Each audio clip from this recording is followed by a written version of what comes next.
Indian ഭരണഘടനയുടെ ഏത് ഭാഗവും അമെൻഡ് ചെയ്യാൻ ഭേദഗതി ചെയ്യാൻ അവകാശമുണ്ടെങ്കിൽ പാർലമെൻറ്റ് പിന്നെ ഏറ്റവും സുപ്രീമാവത്തില്ല. ട്രംപിൻ്റെ ആ വാദഗതിയോട് ഇന്ത്യ ഗവൺമെൻറ് കൺസീഡ് ചെയ്തു കൊടുത്താൽ അതിൻ്റെ അർത്ഥം എന്താ?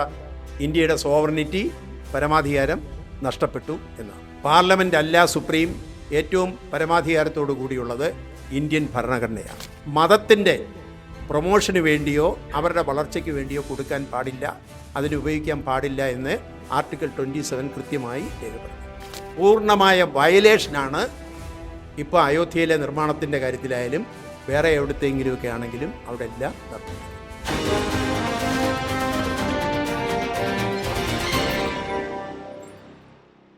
ഇന്ത്യൻ ഭരണഘടന അനുസരിച്ച് പാർലമെൻറ്റിന് ഭരണഘടന അമെൻഡ് ചെയ്യുന്നതിനുള്ള അവകാശമുണ്ട്.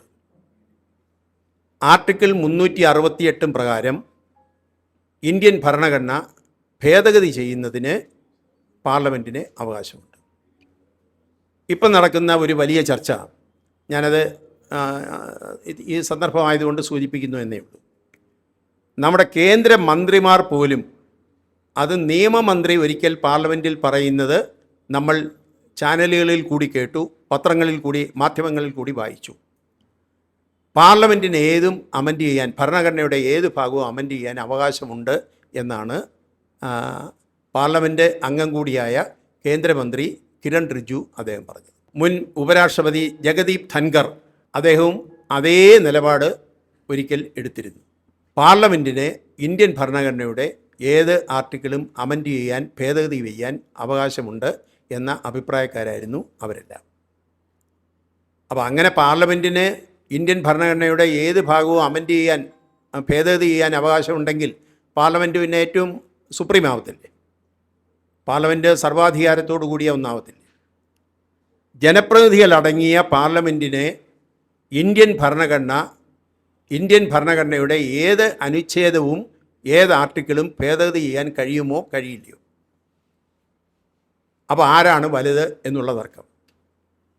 അവർ കുറച്ചു പേരുടെ ന്യായം, പാർലമെൻറ്റിന് ഇതിനെല്ലാത്തിനും കഴിവുണ്ട്, പാർലമെൻറ്റിന് ഭരണഘടനയെ ഭേദഗതി ചെയ്യാൻ കഴിവുണ്ട് എന്നുള്ളതുകൊണ്ട് പാർലമെൻറ്റ് സുപ്രീമാണ്. ജുഡീഷ്യറി നീതിന്യായ വകുപ്പ് ഇതിലെല്ലാത്തിലും ഇടപെടുന്നുണ്ട്, ജുഡീഷ്യറിക്ക് അതിനുള്ള കഴിവുണ്ട് എന്ന നിലയിൽ അവരുടെ വാദഗതികളും ഉണ്ടാകും. ഇതെല്ലാം ചെയ്യുന്നത് എക്സിക്യൂട്ടീവാണ്. അപ്പോൾ ഇന്ത്യൻ പാർലമെൻ്ററി ജനാധിപത്യ വ്യവസ്ഥയിലെ പ്രധാനപ്പെട്ട 3 തൂണുകളായ പാർലമെൻറ്റ് അല്ലെ ലെജിസ്ലേച്ചർ, എക്സിക്യൂട്ടീവ്, ജുഡീഷ്യറി, ഈ 3 തുല്യ പ്രാധാന്യത്തോടുകൂടി ഇന്ത്യൻ ഭരണഘടന കാണുന്ന 3 പില്ലറുകളാണ്, തൂണുകളാണ്. ഞാനതിൽ ഒരു കാര്യം സൂചിപ്പിക്കാൻ ആഗ്രഹിക്കുന്നത്, ഇതിൻ്റെ തർക്കം യഥാർത്ഥത്തിൽ ഒരു പരിഹാരത്തിലേക്ക് പോകുന്നത് ഇതിൽ നിയമബിരുദധാരികളായിട്ടുള്ള ആളുകൾ അല്ലെങ്കിൽ നിയമം പഠിച്ച ആളുകൾ ഉണ്ടെങ്കിൽ അവരെല്ലാവരും, വക്കീലന്മാരുൾപ്പെടെ എല്ലാവരും ഏറ്റവും കൂടുതലായിട്ട് പഠിച്ചിട്ടുള്ളൊരു കേസാണ് കേശവാനന്ദ ഭാരതി കേസ്. 1973 സുപ്രീം കോടതി അന്തിമ വിധി പ്രഖ്യാപിച്ച കേശവാനന്ദ ഭാരതിയുടെ കേസാണ് ഇതിലൊരു വഴിത്തിരിവായത്. ആ കേസിൻ്റെ പ്രത്യേകത എന്താണെന്ന് ചോദിച്ചാൽ, കേരളത്തിലെ കാസർഗോഡ് ജില്ലയിലെ എടനീർ മഠത്തിലെ മഠാധിപതിനാണ് ഈ കേശവാനന്ദ ഭാരതി. അച്യുതമേനോൻ ഗവൺമെൻറ്റിൻ്റെ കാലഘട്ടത്തിൽ കേരള ഭൂപരിഷ്കരണ നിയമം നടപ്പിലാക്കുമ്പോൾ അതിലെ 2 നിയമങ്ങൾ 29ാം ഭരണഘടനാ ഭേദഗതിയിൽ കൂടി കേരള ഭൂപരിഷ്കരണ നിയമം 1969, ഭേദഗതി നിയമം 1969ലെയും കേരള ഭൂപരിഷ്കരണ നിയമം 1971 ഭേദഗതി നിയമം, ഇത് രണ്ടും 9ാം ഷെഡ്യൂളിൽ ഉൾപ്പെടുത്താൻ ഭരണഘടനയുടെ 29ാം ഭേദഗതിയിൽ കൂടി പാർലമെൻറ്റ് തീരുമാനിച്ചു. ഭൂപരിഷ്കരണ നിയമം അങ്ങനെ ഭരണഘടനയുടെ 9ാം ഷെഡ്യൂളിൽ ഉൾപ്പെട്ടു വന്നു. എന്താണ് ഭരണഘടനയുടെ 9ാം ഷെഡ്യൂളിൽ ഉൾപ്പെടുത്തിയാലുള്ള പ്രത്യേകത? 9ാം ഷെഡ്യൂളിൽ ഉൾപ്പെടുത്തുന്ന ഒരു നിയമത്തിന് ജുഡീഷ്യൽ റിവ്യൂ ഒഴിവാകും. അനാവശ്യമായ കോടതി ഇടപെടലുകൾ അതിലുണ്ടാവാൻ പാടില്ല എന്നതാണ് 9ാം ഷെഡ്യൂളിൽ ഉൾപ്പെടുത്തുന്നതിൻ്റെ ഏറ്റവും പ്രധാനപ്പെട്ട ലക്ഷ്യം. അപ്പോൾ ഒരു നിയമം പാസ്സാക്കി അത് ഭരണഘടനയുടെ 9th ഷെഡ്യൂളിൽ ഉൾപ്പെട്ട് കഴിഞ്ഞാൽ അതിൽ പിന്നെ കോടതി അധികമായിട്ട് ഇടപെടാൻ പാടില്ല. ഇടപെടുത്തുമില്ല. വളരെ അപൂർവമായി ഏതെങ്കിലും റിട്ടിക്കൂടെയാണ് എപ്പോഴും ഇടപെടുന്നത്.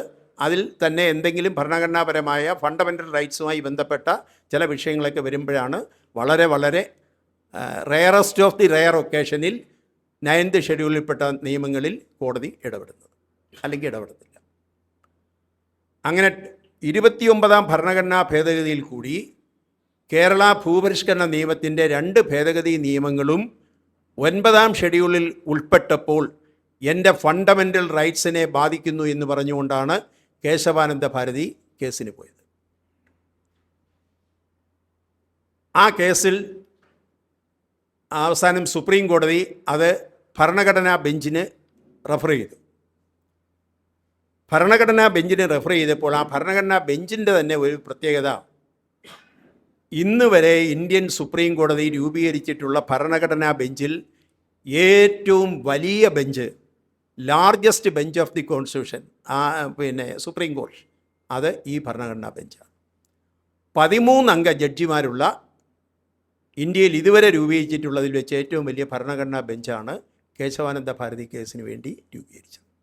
അന്നത്തെ ചീഫ് ജസ്റ്റിസ് SM സിക്രി, അദ്ദേഹം ഉൾപ്പെടെ, പിന്നീട് നമ്മുടെ ചീഫ് ജസ്റ്റിസായ DY ചന്ദ്രചൂഡിൻ്റെ അച്ഛൻ YV ചന്ദ്രചൂഡ് ഉൾപ്പെടെ ഇവരെല്ലാം കൂടെ ഉൾപ്പെട്ട 13 അംഗ AN റേ, പിന്നെ ചീഫ് ജസ്റ്റിസായ ഇവരെല്ലാം കൂടെ ഉൾപ്പെട്ട 13 അംഗ ഭരണഘടനാ ബെഞ്ചിനാണ് ഈ കേശവാനന്ദ ഭാരതിയുടെ കേസ് റെഫർ ചെയ്തത്.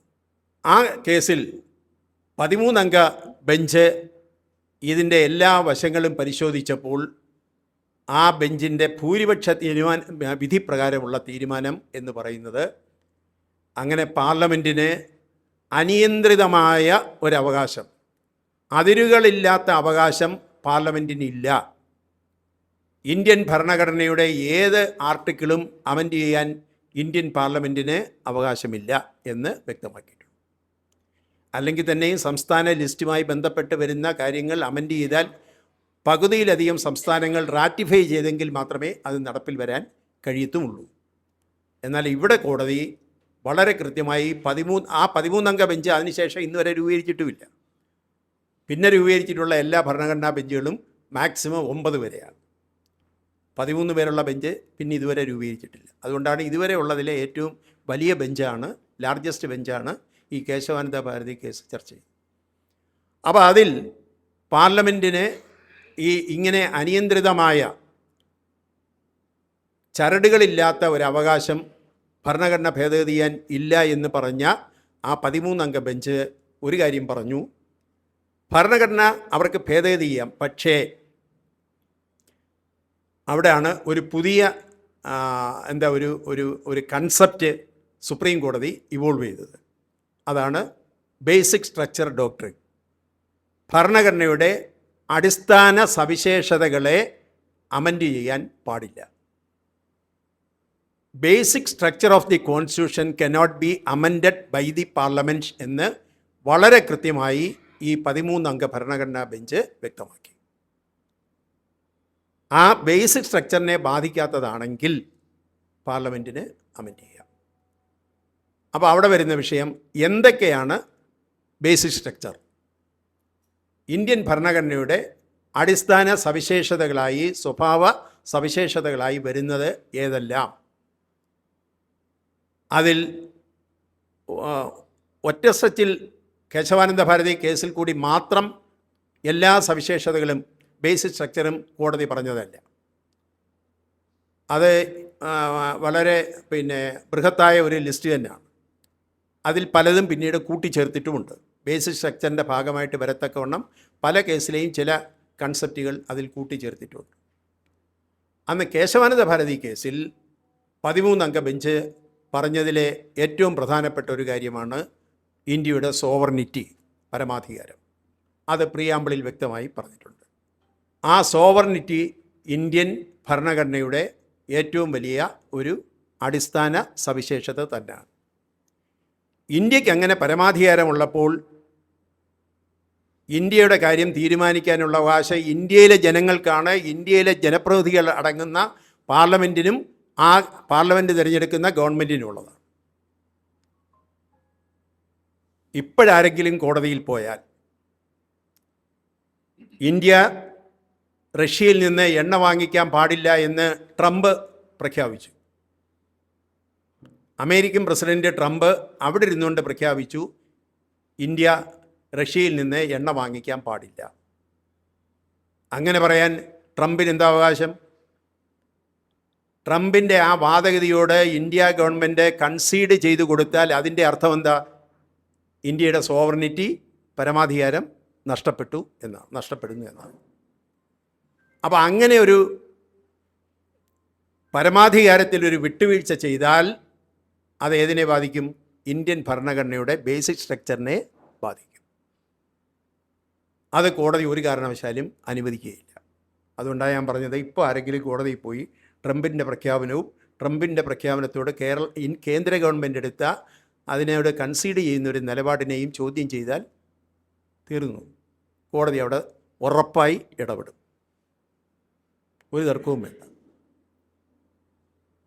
മറ്റൊന്ന്, സൂപ്രിമസി ഓഫ് ദി കോൺസ്റ്റിറ്റ്യൂഷൻ. നേരത്തെ ഞാൻ പറഞ്ഞതിൻ്റെ ഒരു മറുപടിയും കൂടെ അതിൽ വന്നു. പാർലമെൻ്റ് അല്ല സുപ്രീം. ആരാണ് സുപ്രീം എന്ന് ചോദിച്ചാൽ ഇന്ത്യയിൽ ഏറ്റവും സുപ്രീമായിട്ടുള്ളത്, ഏറ്റവും പരമാധികാരത്തോടു കൂടിയുള്ളത് ഇന്ത്യൻ ഭരണഘടനയാണ്. അതുകൊണ്ട് ഭരണഘടനയുടെ സൂപ്രിമസി ഇന്ത്യൻ ഭരണഘടനയുടെ ബേസിക് സ്ട്രക്ചറിൽ ഒന്നാണ്. ഭരണഘടനയുടെ സവിശേഷതകളിൽ ഒന്നായിട്ട് വരുന്നതാണ് അതിൻ്റെ ഭരണഘടനയുടെ സൂപ്രിമസി. അപ്പോൾ ഇന്ത്യൻ ഭരണഘടനയുടെ സൂപ്രിമസി, ഭരണഘടനയുടെ പ്രോഡക്റ്റാണ്,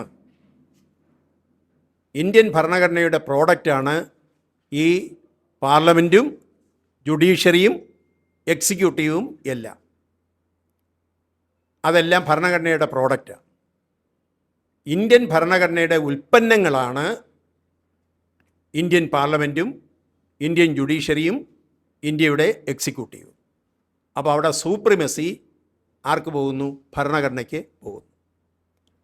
അത് വളരെ കൃത്യമായി കേശവാനന്ദ ഭാരതി കേസിൽ കൂടി സുപ്രീം കോടതി എസ്റ്റാബ്ലിഷ് ചെയ്തു. അതായത് സൂപ്രിമസി ഓഫ് ദി കോൺസ്റ്റിറ്റ്യൂഷൻ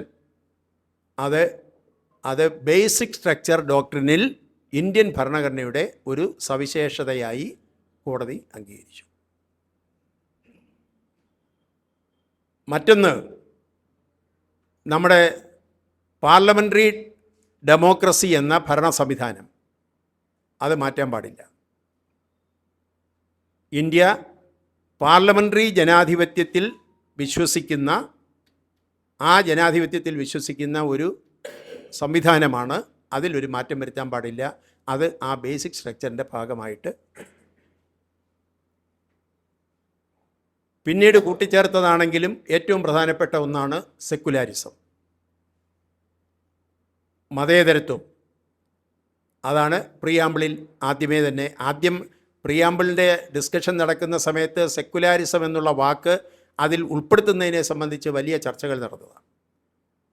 ഒരുപക്ഷെ കോൺസ്റ്റിറ്റ്യൂവൻ്റ് അസംബ്ലിയുടെ ഡിബേറ്റിനെ സംബന്ധിച്ച് ആർക്കെങ്കിലും പരിശോധിക്കാനുള്ള സമയമുണ്ടെങ്കിൽ, അതിനുള്ള സൗകര്യമുണ്ടെങ്കിൽ നിങ്ങൾക്കത് കാണാം.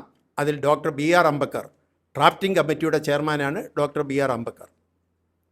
കോൺസ്റ്റിറ്റ്യൂവൻ്റ് അസംബ്ലിയുടെ പ്രസിഡൻ്റാണ് doctor Rajendra Prasad. Drafting committee chairman doctor Ambedkar അന്ന് അതിന് മറുപടി പറയുമ്പോൾ ആ സോഷ്യലിസ്റ്റ് കൺസെപ്റ്റ് എന്നതും സെക്കുലാർ എന്നുള്ള കൺസെപ്റ്റും അത് ഈ ഭരണഘടനയിൽ ഉടനീളം അതിൻ്റെ വിവിധ അനുച്ഛേദങ്ങളിൽ ഉൾപ്പെട്ട് വന്നിട്ടുണ്ട്. അതുകൊണ്ട് പ്രത്യേകമായി സെക്കുലാർ എന്നുള്ള വാക്കോ സോഷ്യലിസ്റ്റ് എന്നുള്ള വാക്കോ എഴുതേണ്ടതില്ല എന്ന അംബേദ്കറുടെ വിശദീകരണം അതിൽ നമുക്ക് കാണാൻ കഴിയും. എന്തായാലും 1992 SR ബൊമ്മൈ കേസ്, കർണാടകത്തിലെ 92 SR ബൊമ്മൈ കേസ് വിധി പറയുമ്പോൾ ആ കൂട്ടത്തിൽ വളരെ കൃത്യമായി ഭരണഘടനാ ബെഞ്ച് അവിടെ വ്യക്തമാക്കി, secularism is a basic structure of the Indian constitution. ഭരണഘടനയുടെ അടിസ്ഥാന സവിശേഷതകളിൽ ഒന്നാണ് സെക്കുലാരിസം. ആ സെക്കുലാരിസത്തെ സംബന്ധിച്ച് ഭരണഘടനാ ബെഞ്ച് നല്ലതുപോലെ വ്യാഖ്യാനിച്ചിട്ടുണ്ട്. എല്ലാം കൂടെ പറയാനില്ല. സ്റ്റേറ്റ് എന്ന് പറഞ്ഞാൽ രാഷ്ട്രം. സ്റ്റേറ്റ് റിലിജിയനിലും ഇടപെടാൻ പാടില്ല. ഇന്ത്യയിലെ ഒരു റിലിജിയനും സ്റ്റേറ്റിൻ്റെ കാര്യത്തിലും രാഷ്ട്രത്തിൻ്റെ കാര്യത്തിലും ഇടപെടാൻ പാടില്ല. എല്ലാ മതങ്ങൾക്കും തുല്യ പരിഗണനയായിരിക്കും ഇന്ത്യൻ ഭരണഘടന നൽകുന്നത്. ഇന്ത്യ നൽകേണ്ടുന്നത് ആ തുല്യ പരിഗണനയായിരിക്കും. അതിൻ്റെ വിവിധ വശങ്ങളെല്ലാം കൃത്യമായി പറഞ്ഞിട്ടുണ്ട്. അതിൽ ഭരണഘടനാ നിർമ്മാതാക്കൾക്കും വളരെ കൃത്യതയോടുകൂടിയ ഒരു കാഴ്ചപ്പാടുണ്ടായിരുന്നു എന്നതാണ് ആർട്ടിക്കിൾ 27, ഇന്ത്യൻ ഭരണഘടനയുടെ ആർട്ടിക്കിൾ 27 പരിശോധിച്ചാൽ നമുക്ക് കാണാൻ കഴിയും. എന്താ ആർട്ടിക്കിൾ 27ൻ്റെ പ്രത്യേകത? ഇന്ത്യ ഗവൺമെൻറ് ജനങ്ങളിൽ നിന്ന് കളക്ട് ചെയ്യുന്ന നികുതി പണത്തിൻ്റെ ഒരു പൈസ പോലും ഏതെങ്കിലും ഒരു പ്രത്യേക മതത്തിൻ്റെ പ്രൊമോഷന് വേണ്ടിയോ അവരുടെ വളർച്ചയ്ക്ക് വേണ്ടിയോ കൊടുക്കാൻ പാടില്ല, അതിനുപയോഗിക്കാൻ പാടില്ല എന്ന് ആർട്ടിക്കിൾ 27 കൃത്യമായി രേഖപ്പെടുത്തിയിട്ടുണ്ട്. ഒരു മതത്തിൻ്റെയും പ്രൊമോഷന് വേണ്ടി ഇന്ത്യ ഗവൺമെൻറ് കളക്ട് ചെയ്യുന്ന ഖജനാവിലെ പണം വിനിയോഗിക്കാൻ പാടില്ല എന്നെഴുതിയിട്ടുള്ള നിയമമാണ് എന്ന വ്യവസ്ഥയാണ് ഇന്ത്യൻ ഭരണഘടനയുടെ ഏറ്റവും വലിയ പ്രത്യേകത. ആരോടും അതുകൊണ്ട് പ്രത്യേകമായ ഒരു സമീപനം. അതിനെയൊക്കെ ഇപ്പോൾ ലംഘിച്ചുകൊണ്ടാണ് പോകുന്നത്. അതിൽ രസകരമായ മറ്റൊരു കാര്യമുണ്ട്. ഈ വാക്കുകളെ എങ്ങനെ ഓരോരുത്തരെ വ്യാഖ്യാനിക്കുന്നു എന്നുള്ളതിൻ്റെ തെളിവും കൂടിയാണ്. ആർട്ടിക്കിൾ 27 ഗവൺമെൻറ്റിൻ്റെ ഖജനാവിലേക്ക് വരുന്ന നികുതി പിരിച്ച് ജനങ്ങളിൽ നിന്ന് പിരിച്ചെടുക്കുന്ന നികുതിയുടെ ഒരു ഭാഗവും ഒരു പ്രത്യേക മതത്തിൻ്റെ കാര്യത്തിന് വേണ്ടി പ്രൊമോഷന് വേണ്ടി ഉപയോഗിക്കാൻ പാടില്ല എന്നല്ലേ പറഞ്ഞിട്ടുള്ളൂ.